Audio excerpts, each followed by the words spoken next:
Hey guys, Randy here from our Cozy Garden, and May and I are here today at the farm. We are doing some maintenance. We will be mowing the grass around the garden beds, and this is to make sure that it is easier to maintain later on if we keep it short and easier to access. And we're also checking the weed barrier, and so far it's holding up really well, as you can see. And hopefully it's doing its job killing off the grass underneath. And I also have some leftover weed barrier at home, so I thought might as well use it to have extra growing space here for next year's growing season. So yeah, just that for today, doing some mowing, keeping the weeds and the grass low. And there are some cows right there. By the way, those cows are from a neighboring farm, and they used to be they're just free-range cows. They're allowed to graze around. But one time they broke through the fence and they trampled on our weed barrier. So if you remember, on our first video we did have some cow dung that are scattered all around the area, so it is from those cows. But the landowner, they've already taken care of that, and hopefully it doesn't happen again. They're very helpful. They were very friendly, and I guess they fixed the fence, of course, to keep the cows away. So yeah, that's what we're doing today, and just a quick update for you guys.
Okay, so we're done with the mowing and keeping the grass and weeds short.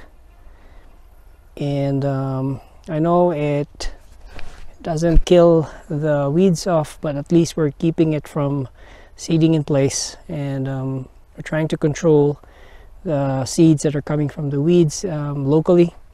And of course you'll still have weeds blown over by winds or wildlife, but at least the local weeds we are in control as much as we can.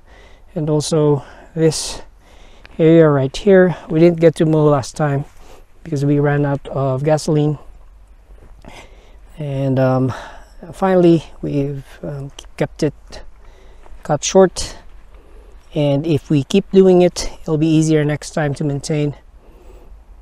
Keep the grass and weed short so that it's easier to mow, and decrease the weeds that are growing in this area. We also have our local residents that we saw today, so it's good to know there's a wildlife around. This is, after all, their natural habitat. They've been here first, and we will need to find a way to coexist with them.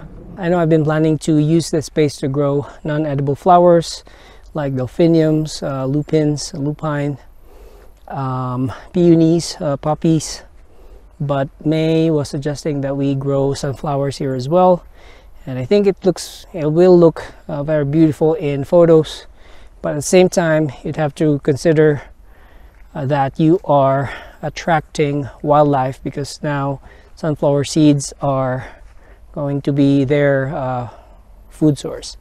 So that's the drawback, but we still have to talk about that. But right now we're just preparing the bed so that they will be ready for whatever we grow for next year. All right, that's it. Just a quick update, and thanks so much for your time. Randy here from our cozy garden, and my lovely wife. Have a good day.